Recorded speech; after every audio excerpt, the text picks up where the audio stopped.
بسم الله الرحمن الرحيم. إن الحمد لله نحمده ونستعينه ونستغفره ونعوذ بالله من شرور أنفسنا وسيئات أعمالنا.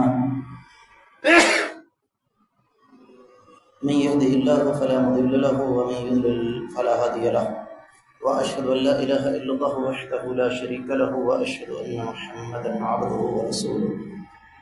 يا أيها الذين آمنوا اتقوا الله حق تقاته ولا تموتن إلا وأنتم مسلمون. يا أيها الناس اتقوا ربكم الذي خلقكم من نفس واحدة وخلق منها زوجها وبث منهما رجالا كثيرا ونساء، واتقوا الله الذي تساءلون به والأرحام إن الله كان عليكم رقيبا.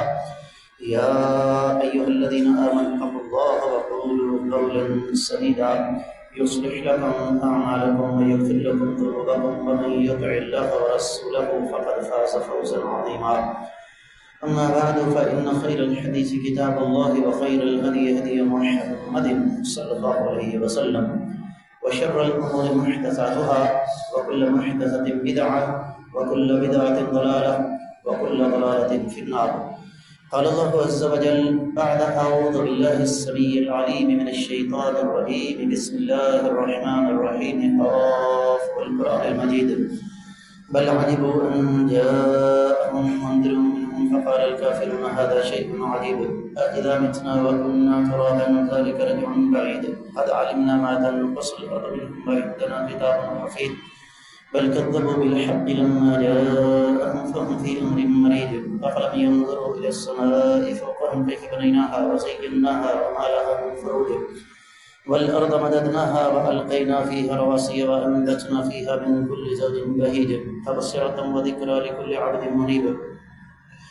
ونزلنا من السماء ماء مباركا فأنبتنا به جنات وحب الحصيد، والنخل باسقات لها طلع نضيد، رزقا للعباد، وأحيينا به بلدة ميتا كذلك الخروج، كذبت قبلهم قوم نوح وأصحاب الرس وثمود وعاد وفرعون وإخوان لوط وأصحاب الأيكة وقوم تبع كل كذب الرسل فحق وعيد، أفعينا بالخلق الأول بل هم في لبس من خلق جديد، ولقد خلقنا الإنسان ونعلم ما توسوس به نفسه ونحن أقرب إليه من حبل الوريد، إذ يتلقى المتلقيان عن اليمين وعن الشمال قعيد، ما يلفظ من قول إلا لديه رقيب عتيد، وجاءت سكرة الموت بالحق ذلك ما كنت منه تحيد، ونفخ في الصور ذلك يوم الوعيد، وجاءت كل نفس معها سائق وشهيد، لقد كنت في غفلة من هذا فكشفنا عنك غطاءك فبصرك اليوم حديد، وقال قرينه هذا ما لدي عتيد، ألقيا في جهنم كل كفار عنيد، مناع للخير معتد مريب، الذي جعل مع الله إلها آخر فألقياه في العذاب الشديد،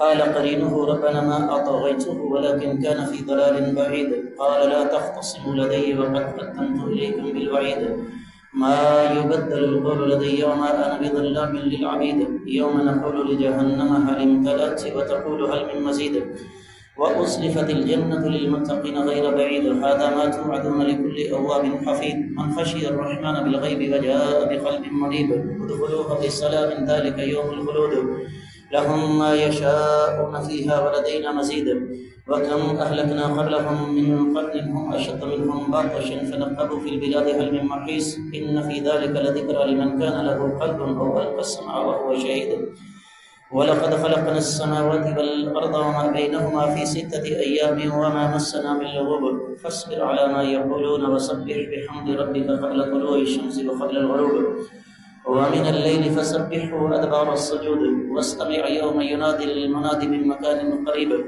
يوم يسمعون الصيحة بالحق ذلك يوم الخروج، إنا نحن نحيي ونميت وإلينا المصير، يوم تشقق الأرض عنهم سراعا ذلك حشر علينا يسير، نحن أعلم بما يقولون وما أنت عليهم بجبار فذكر بالقرآن من يخاف وعيد.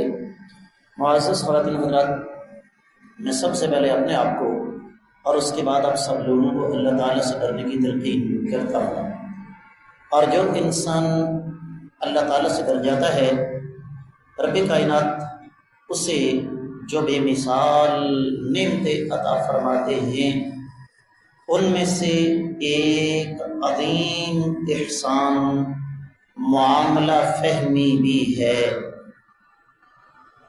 اور معاملہ فہمی انسان کو بہت ساری نعمتیں عطا فرماتی ہے، بہت ساری نعمتوں کا سبب بنتی ہے، اور ان میں سے ایک یہ بھی ہے کہ معاملہ فہم انسان اختلاف کے وقت اپنا مثالی کردار ادا کرتا ہے۔ آج 21 ذی الحجہ 1445 ہجری 28 جون 2024 عیسوی ہے، اور ہمارا آج کا جمعے کے خطبے کا موضوع اختلاف کے آداب اور اسباب۔ دو چیزیں، اختلاف کے آداب اور دوسری چیز اس کے اسباب۔ میں آگے بڑھنے سے قبل آپ کو یہ بتا دوں کہ آج ہم ان دو عنوانات پر بات کریں گے۔ اللہ نے توفیق دی تو اگلے جمعے کے خطبے میں ہم اس موضوع پر بات کریں گے کہ اختلافات کا حل کیا ہے۔ یاد رکھیے، اختلاف طبیعت مزاج کا حصہ ہے ہر انسان کا۔ میں ایک چھوٹی سی مثال سے بات واضح کروں گا۔ یہ کتنی انگلیاں ہیں جی؟ بولیں۔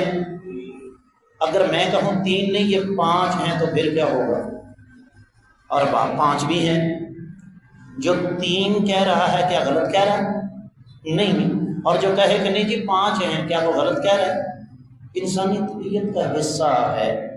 لیکن 3 کہنے والے کہیں نہیں ہم نے زبردستی 3 منوانی ہیں، ان کی غلطی ہے۔ 5 کہنے والے کہیں نہیں تم اندھے ہو، آنکھیں کام نہیں کر رہی، اور اس سے آگے بڑھ کر تو اختلاف مزید بڑے گا۔ اس لیے اختلاف کا ہو جانا کوئی بڑی بات نہیں ہے۔ آئیے ذرا جائزہ لیں۔ اسلامی تاریخ میں ہمیں ان ہستیوں کے درمیان اختلافات کا ثبوت ملتا ہے جن کو عرش پر سے یہ ڈگری مل گئی کہ رضی اللہ عنہم ورضوا عنہ، اللہ تعالیٰ ان سے راضی ہے اور وہ اللہ سے راضی ہے۔ صحابہ کرام، اور صحابہ کرام میں سے بھی وہ ہستیاں جن کو نبوت کی زبان نے جنت کی خوشخبری سنائی۔ 2 مثالیں دوں گا۔ سب سے پہلی مثال آقا علیہ الصلوۃ والسلام کا وصال مبارک ہو گیا، انتقال ہو گیا۔ آقا علیہ الصلوۃ والسلام اپنی امت کو ہی نہیں، ساری انسانیت کو ہی نہیں، بلکہ زمین پر موجود ہر ذی روح کو یتیم اور غمگین کر کے چلے گئے۔ سیدنا عمر رضی اللہ تعالیٰ عنہ پر اس صدمے کا اتنا اثر ہوا کہ کہہ دیا کہ جو کہے گا کہ آقا علیہ السلام فوت ہو گئے ہیں میں اس کی گردن اڑا دوں گا۔ جن دوست احباب کو اللہ تعالیٰ نے حرمین شریفین کی زیارت کا موقع نصیب فرمایا ہے، اللہ سب کو نصیب فرمائے۔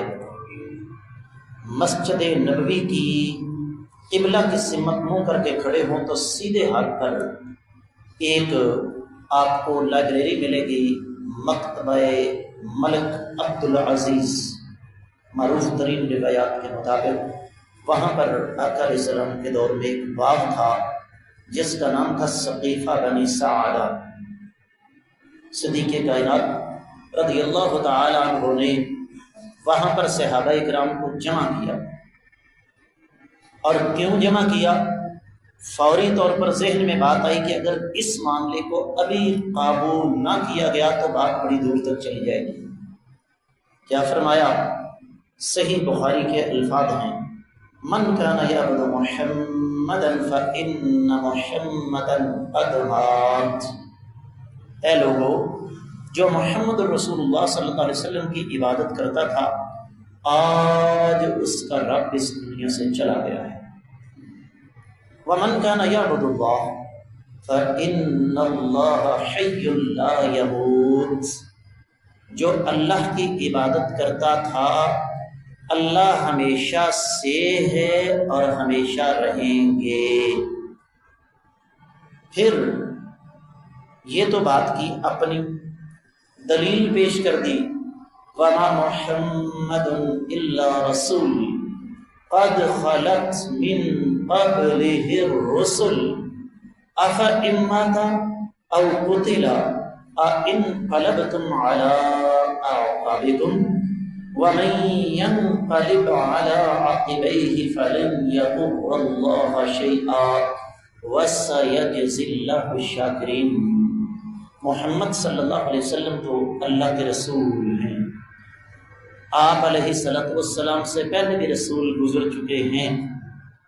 اگر آقا علیہ السلام کو موت آ جائے، آپ فوت ہو جائیں، وصال فرما جائیں، انتقال فرما جائیں، یا آپ کو شہید کر دیا جائے تو کیا تم اپنا دین چھوڑ دو گے؟ اور جو ایڑیوں کے بل گھوم کر اپنا دین چھوڑ دے وہ اللہ کا ہرگز کوئی نقصان نہیں کر سکتا۔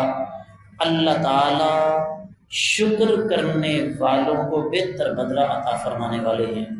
سیدنا عمر رضی اللہ تعالیٰ عنہ فرماتے ہیں کہ میں نے یہ آیت مبارکہ سنی تو مجھے یوں لگا جیسے یہ آیت مبارکہ ابھی نازل ہوئی ہے۔ مجھے یقین ہو گیا کہ آقا اب دنیا میں نہیں رہے، صدمے کی وجہ سے میری ٹانگوں نے ساتھ چھوڑ دیا، میں زمین پر گر گیا۔ اختلاف کے آداب۔ پھر اسی دوران ایک اور اختلاف ہمارے سامنے آیا۔ سیدہ عائشہ رضی اللہ تعالی عنہ ارشاد فرماتی ہیں، آقا علیہ السلام کی وفات کے بعد بڑا قیمتی جملہ ہے، فرماتی ہیں آقا علیہ السلام کی وفات کے بعد جتنے صدمے میرے ابا پر ٹوٹے اگر پہاڑ پر بھی ٹوٹتے تو وہ بھی ریزہ ریزہ ہو جاتا۔ لوگوں کو تو پتہ ہی نہیں، ہمیں کسی نے بتایا ہی نہیں کہ آل ابی بکر صدیق کائنات رضی اللہ تعالی عنہ اور ان کے خاندان کا اسلام پر احسانات کا سلسلہ کس قدر طویل ہے۔ ہوا کیا؟ بیک وقت کئی محاذوں پر کام کرنا پڑ گیا، مرتدین کے خلاف علیحدہ جہاد، جو جہاد جاری تھا اس کی طرف الگ سے توجہ۔ پھر نبی علیہ الصلوۃ والسلام کی وفات کے بعد سب سے نازک ذمہ داری خلافت کی، اس کو الگ سنبھالنا، اپنے آپ کو الگ سنبھالنا، پیاری بیٹی بیوہ ہو گئی ہے اسے الگ سنبھالنا، صحابہ کرام کو صدموں کے پہاڑ ٹوٹ پڑے ان کو الگ سنبھالنا، اور ایک طبقہ جو ہر دور میں رہا ہے بدبخت زکوٰۃ کے مانعین، ان کے خلاف الگ تلوار اٹھانا۔ سیدنا عمر رضی اللہ تعالیٰ عنہ فرمانے لگے، کیف تقاتل الناس، اے صدیق کائنات آپ ان لوگوں کے خلاف تلوار کیسے اٹھائیں گے جن کے بارے میں آقا علیہ السلام نے ارشاد فرمایا کہ جس نے لا الہ الا اللہ پڑھ لیا اس کی جان، اس کا مال محفوظ ہو گیا، اس کا حساب اللہ کے ہاں ہے۔ فرمایا عمر رضی اللہ تعالیٰ عنہ سنو، واللہ لا اقاتلن من فرق بین الصلاۃ والزکاۃ، اللہ کی قسم اٹھا کے کہتا ہوں میں اس بدبخت کے خلاف تلوار ضرور اٹھاؤں گا جو نماز تو ادا کرے لیکن زکوٰۃ ادا نہ کرے۔ اگلی بات فرمایا فَإِنَّ الزَّكَاةَ حَقُّ الْمَالِ، صحیح بخاری کے الفاظ ہیں زکوٰۃ مال کا حق ہے۔ واللہ لو منعونی عناقا كانوا يؤدونها إلى رسول الله صلی اللہ علیہ وسلم لقاتلتهم على منعها، اگر ایک چھوٹی سی پرچی یہ ظالم زکوٰۃ کے طور پر دیا کرتے تھے، اب وہ نہیں دیتے تو میں اللہ کی قسم ان کے خلاف تلوار اٹھاؤں گا۔ سیدنا عمر رضی اللہ تعالیٰ عنہ فرماتے ہیں، لفظ کیا ہے؟ موتی ہیں حدیث کے، فَوَاللَّهِ مَا هُوَ إِلَّا أَنْ رَأَيْتُ أَنْ قَدْ شَرَحَ اللَّهُ صَدْرَ أَبِي بَكْرٍ لِلْقِتَالِ فَعَرَفْتُ أَنَّهُ الْحَقُّ، اللہ کی قسم مجھے یہ بات سمجھ آ گئی کہ میرے اس ساتھی کا سینہ اللہ نے جہاد کے لیے کھول دیا ہے، تو مجھے سمجھ آ گئی کہ میرا بھائی حق پر ہے۔ کہا ابو بکر آگے آپ اور پیچھے ہم، اگر آپ زکوٰۃ نہ دینے والوں کے خلاف لڑیں گے تو میں بھی آپ کے ساتھ مل کر ان کے خلاف لڑوں گا۔ اختلاف کے آداب۔ آج ہماری بدبختی کیا ہے؟ ہم کہتے ہیں میری بات کو رد کر دیا گیا، میری رائے کو مسترد کر دیا گیا۔ پہلے بھی کہا تھا، آج بھی کہتا ہوں کہ جو بندہ پاک فوج میں بھرتی ہوتا ہے، فوج سب سے پہلے اس کی میں مارتی ہے۔ یہ میں اسلام نے آج سے 1500 سال پہلے مار دی۔ اختلافات کو بڑھاوا دینے والی جو سب سے بڑی چیز ہے وہ یہی میں ہے۔ آگے بڑھیے، آپ حیران ہوں گے، یہ اختلافات صرف صحابہ کرام کے درمیان نہیں تھے، انبیاء کے درمیان بھی اختلاف رہا۔ دو مثالیں۔ پہلی مثال، موسیٰ علیہ السلام عمر میں چھوٹے تھے، ہارون علیہ السلام عمر میں بڑے تھے، لیکن موسیٰ علیہ السلام رسول تھے، ہارون علیہ السلام نبی تھے، اور رسول کا مرتبہ نبی سے زیادہ ہوتا ہے۔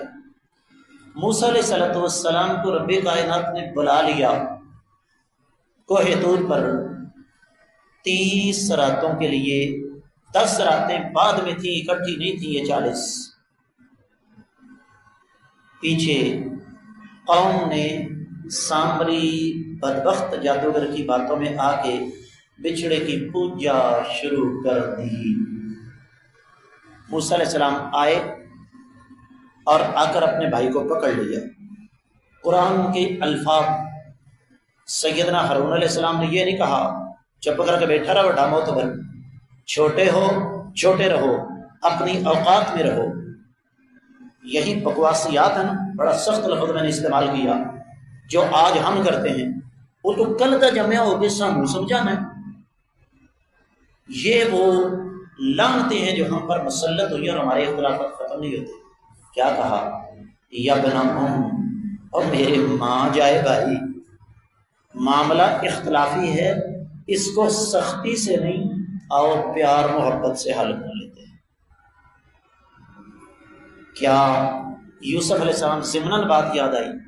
یوسف علیہ السلام اور آپ کے بھائیوں کے درمیان اختلاف نہیں پڑا، لیکن کیا کہا؟ یہ ہوتی ہے غیرت، یہ ہوتا ہے ضمیر، یہ ہوتی ہے تربیت، اور یہ ہوتا ہے اللہ کا خاص فضل و کرم۔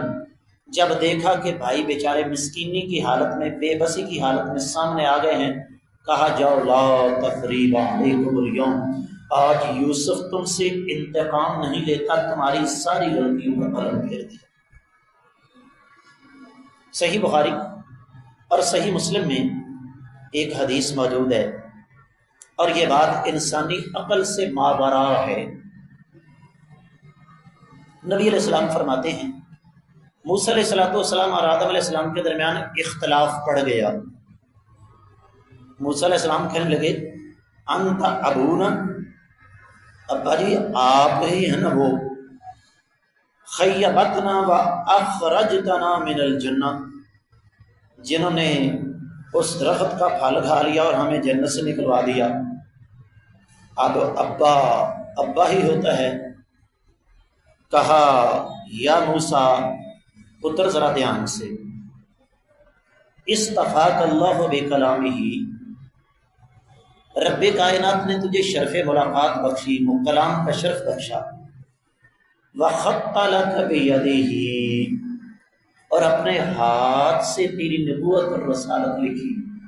اختلاف کے آداب ہیں نا، یہ نہیں کہا کوئی موسیٰ تم مجھ سے اتنے 1000 سال کے بعد آئے اور اپنے باپ کو چیلنج کر رہے ہو۔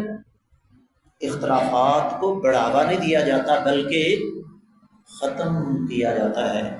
کہا پتر مجھے بعد میں سمجھا لینا، پہلے مسئلے کی حقیقت تو سمجھو، مزید آگے بڑھیے۔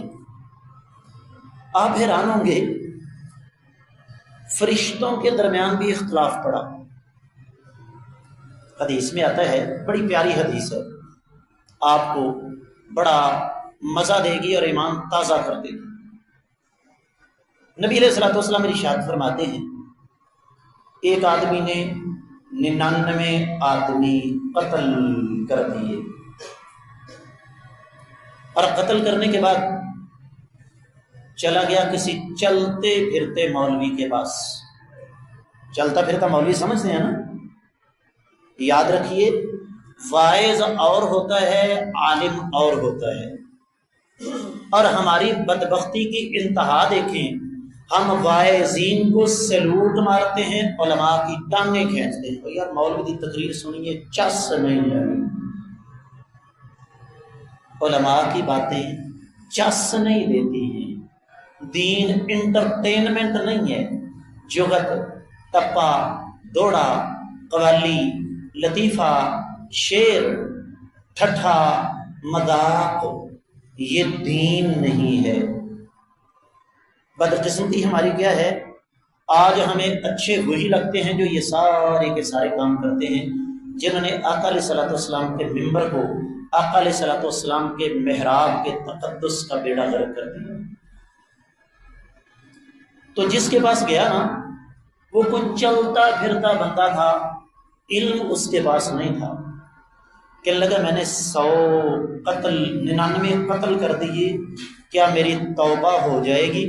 تو تیرا پیڑا غرق، بندہ تو ایک قتل کر دیا جائے تو بندہ گارنٹی شدہ سکہ بند جہنمی بن جاتا ہے، تو نے 99 قتل کر دیے۔ اس نے کہا اچھا، صحیح حدیث کا واقعہ ہے، اپنی طرف سے نہیں بات کر رہا، صحیح بخاری اور صحیح مسلم میں حدیث ہے۔ کہا جہاں 99 گئے وہاں پر 100 ہی صحیح۔ اس کے بعد ملاقات ہوئی کسی حقیقی اللہ والے سے، اور یاد رکھیے حقیقی اللہ والے ملتے نہیں، تلاش کرنا پڑتے ہیں۔ اس نے کہا حضرت 100 بندہ قتل کر دیا ہے، ندامت ہے، شرمندگی ہے، پچھتاوا ہے۔ کہا کوئی بات نہیں، سچے دل سے توبہ کر لو، رب کائنات تمہارے تمام گناہوں کو معاف فرما دے گی، لیکن ایک شرط ہے۔ کہا جی وہ کیا؟ کہا ایسا ہے کہ جس بستی میں تم رہتے ہو نا، یہ گناہگاروں کی بستی ہے، انسان کی محفل کا اس پر اثر ہوتا ہے۔ نبی علیہ السلام کی حدیث ہے، اچھے لوگوں کے پاس بیٹھو گے تو اچھائی ملے گی، برے لوگوں کے پاس بیٹھو گے تو برائی سیکھو گے۔ کہا اس بستی کو چھوڑ دو، دوسری بستی میں چلے جاؤ، وہاں جا کر توبہ کرو، اللہ تمہاری توبہ قبول کر لیں گے۔ اس نے توبہ کی نہیں بلکہ توبہ کا ارادہ کیا، توبہ کی نیت کی۔ میرا ساتھ دیجیے گا، کیا کی؟ توبہ کی نیت۔ بستی سے نکلا، سانسیں تو اللہ کی امانت ہیں، گنی ہوئی ہیں، راستے میں تھا کہ موت آ گئی۔ جو اصل بات سمجھانا چاہتا ہوں، فرشتے ہیں، قرآن کہتا ہے لا یعصون اللہ ما امرہم، رب کائنات ان کو جو حکم دیتے ہیں نا، فرشتے اس حکم کی خلاف ورزی نہیں کرتے۔ مزید تاکید فرما دی وَيَفْعَلُونَ مَا يُؤْمَرُونَ، اللہ جو حکم دیتے ہیں اس حکم کی بجا آوری کرتے ہیں۔ لیکن اس کے باوجود یہاں پر اس آدمی کی موت واقع ہو گئی، جنت اور جہنم کے فرشتوں کے درمیان اختلاف واقع ہو گیا۔ جنت والے فرشتے کہنے لگے بات یہ ہے کہ اس آدمی نے سچے دل سے توبہ کی نیت کر لی تھی، اور انما الاعمال، اعمال کا دار و مدار، لہذا یہ شخص جہنم میں نہیں جا سکتا، اس نے اپنا دل صاف کر لیا تھا۔ جہنم والے فرشتے کہنے لگے نہ بھائی، انما الاعمال بالنیات کے ساتھ ساتھ انما الاعمال بالخواتیم بھی ہے کہ اعمال کا دار و مدار خاتمے پر ہے، اس نے توبہ کی نہیں تھی لہٰذا یہ جہنم میں جائے گا۔ اختلاف پڑ گیا کن کے درمیان؟ فرشتوں کے درمیان، جو نوری مخلوق ہیں۔ اس کا مطلب کیا ہوا کہ اگر فرشتوں کے درمیان بھی اختلاف پڑ جائے تو یہ کوئی اتنی بڑی بات نہیں ہے۔ حدیث مکمل کر دوں، اللہ نے فرمایا میرے فرشتوں آؤ اختلافات ختم کرتے ہیں۔ اللہ جی کیسے؟ فرمایا جس بستی سے نکلا اور جس بستی کی طرف گیا، ان دونوں بستیوں کا اس کی میت جہاں پڑی ہے وہاں سے فاصلہ ماپ لو۔ اگر تو گناہ گاروں والی بستی قریب ہے تو پھر اس کو جہنم والے لے جاؤ، اور اگر جس بستی کی طرف جا رہا تھا نیکوکاروں کی بستی وہ قریب ہے تو پھر اس کو جنت میں بھیج دیتے ہیں۔ یہ مثالیں رب کائنات ہمیں کیوں سمجھاتے ہیں؟ اگلی بات بڑی مزیدار ہے۔ حقیقت یہ تھی کہ وہ بندہ گناہ گاروں کی بستی سے نکلا تو موت آ گئی، قریب تھا۔ اللہ نے کہا مجھے رحمان الرحیم کون کہے گا؟ اے زمین سمٹ جا، سکڑ جا۔ اس بندے نے خالص نیت کر لی تھی توبہ کرنے کی، زمین سکڑ گئی، نیکوکاروں کی بستی قریب آ گئی، فرشتوں کا اختلاف ختم ہو گیا، بندہ کہاں چلا گیا؟ جنت میں چلا۔ تیاری کر کے آیا تھا کہ اختلافات کے اسباب پر کچھ بات کروں گا، لیکن صرف 2 منٹ باقی ہیں، آخری چند گزارشات کروں۔ جو ابتدا میں کہا تھا پھر دہرا دیتا ہوں، اختلاف انسانی فطرت کا حصہ ہے۔ دور مت جائیے، ہمارے جمعے کا وقت ٹھیک 12:45 بجے شروع اور 1:15 بجے ختم، سال ہر سال سے یہی معمول ہے۔ لیکن اگر میں یہاں پرچیاں پکڑا دوں تمام بھائیوں کو کہ آپ ذرا بتائیے کہ جمعے کا وقت کیا ہونا چاہیے، اپنی ایمانداری سے بتائیے، سارے کے سارے بھائیوں کی رائے ایک ہو سکتی ہے؟ کبھی بھی۔ یہ انسانی فطرت کا حصہ ہے۔ آخری بات عرض کر رہا ہوں بڑی قیمتی، اختلاف کا ہو جانا یہ کوئی بڑی بات نہیں ہے۔ اختلاف پر ضد کرنا اور اس پر اکڑ جانا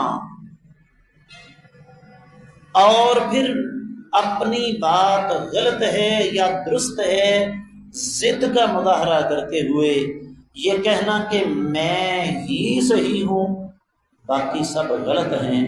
میں نے مثال آپ کو دی تھی، اگر میں یوں ہاتھ کھڑا کروں اور بھائیوں سے پوچھوں یہ کتنی انگلیاں ہیں، کچھ کہیں گے 3 اور کچھ کیا کہیں گے 5، 3 والے بھی صحیح اور 5 والے بھی، رائے کا فرق ہے، دونوں کے درمیان کوئی اختلاف نہیں ہے۔ اللہ نے توفیق دی، انشاءاللہ اگلے خطبہ جمعۃ المبارک میں ہم اس موضوع پر بات کریں گے کہ امت مسلمہ میں اختلافات کے اسباب کیا ہیں، پھر ان کے حل پر بات کریں گے۔ اللہ کی بارگاہ میں دعا ہے اللہ ہمیں اختلافات کے آداب کو سمجھنے کی توفیق عطا فرمائے، ہمیں متفق اور متحد فرمائے۔ وما علیہ الا البلاغ المبین۔